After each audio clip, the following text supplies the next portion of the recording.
sedikit Pak. Teman-teman semuanya.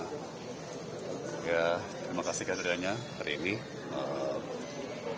Pertama, saya sangat mengapresiasi pernyataan Pak Rahmat Gobel, ya, pendahulu saya sebagai Menteri Perdagangan, ya, bahwa impor yang saya lakukan, yaitu impor gula mentah untuk diolah jadi gula putih itu boleh-boleh saja, ya, sah-sah saja. Ya. Tidak ada aturan yang melarang. Ya. Saya kan dituduh melanggar aturan dengan impor gula mentah, ya, bukan gula putih. Ya. Jadi tadi Pak Gobel sangat jelas, satu saksi dari Kemendak juga sangat jelas, tidak ada aturannya. Ya. Dan bahkan Pak Gobel bilang ya kalau memang ada kebutuhannya ya sah-sah saja untuk gula mentah diimpor, ya, kalau itu yang tersedia. Kemudian tadi saya tertarik, jaksa penuntut mengatakan ya kalau tidak ada aturannya, ya, itu berindikasi tindakan tidak layak, meskipun tidak melanggar hukum. Ya, saya agak terheran-heran ya, karena setahu saya diadili di sidang atas dasar apakah saya melanggar hukum, melanggar aturan atau tidak, bukan atas dasar apakah tindakan saya layak atau tidak layak. Setahu saya KUHAP ya, atau dalam undang-undang pidana ya, itu orang tidak boleh dihukum kalau aturannya tidak ada. Ya, jadi tadi jelas disampaikan oleh Pak Gobel dan saksi dari Kemendak yang lain bahwa aturannya tidak ada, tidak diatur, ya, maka boleh-boleh saja. Ya. Kemudian jaksa penuntut bilang ya itu kan mungkin tindakan tidak layak, tapi yang menjadi dasar pertimbangan kita kan di sidang adalah ini melanggar aturan atau tidak melanggar aturan, bukan layak tidak layak, gitu ya. Jadi menarik tadi saya kira. Kedua, tadi, oh ya, kalau ada yang mau ditanyakan mungkin. Pak Tom, berarti penegasan sejauh ini dari keterangan dua saksi tersebut, ini artinya Pak Tom menilai bahwa ini keterangan meringankan Anda? Menurut saya sih begitu. Saya kira sangat jelas ya bahwa semua dilakukan sesuai aturan, ya.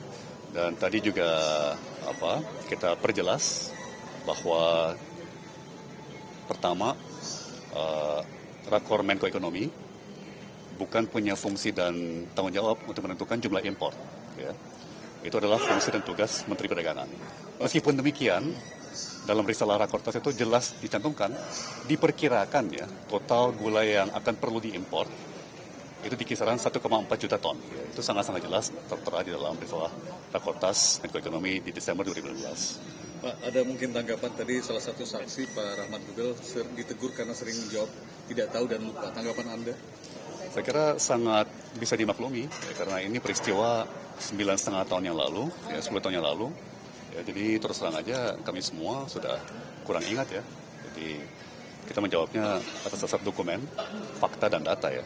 Keterangannya itu membuat Anda menjadi meringankan atau memberatkan buat kubu Anda? Saya kira setahu saya dalam prosedur persidangannya, memang kalau seorang saksi itu tidak ingat atau tidak tahu, dia sebaiknya jawab tidak ingat atau tidak tahu. Ya, jadi jangan ngarang-ngarang. Ya. Jadi saya kira itu menunjukkan integritas Pak Gobel, ya, bahwa memang kalau tidak ingat ya tidak ingat, ya, jangan ngarang-ngarang gitu ya. Ada nggak keterangan Pak Gobel tadi yang menurut Anda? Mungkin yang lainnya.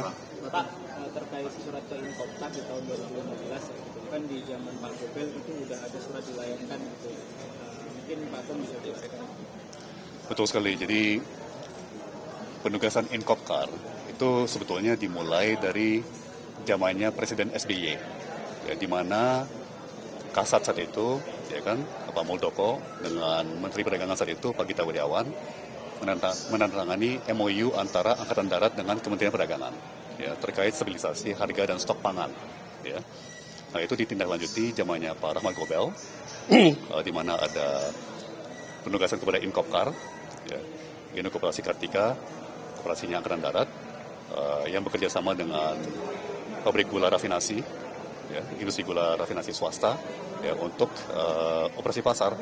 Ya, jadi memang penugasan Inkopkar itu sudah berjalan lama, jauh sebelum saya menjabat, ya, dan itu bukan hal baru. Ya, demikian juga dengan penugasan PPI, yaitu pertama kali ditugaskan oleh oleh Pak Gobel, sebenarnya diminta penugasannya oleh Pak Gobel kepada Menteri BUMN saat itu, Menteri BUMN yang menugaskan, ya, dan saya melanjutkan. Ya. Pak, tadi Bapak sedikit menolak beberapa pernyataan dari saksi. Gimana Pak? Kenapa sih? Beberapa hal balik lagi mungkin karena waktunya yang berjalan sudah lama ya, 10 tahun. Jadi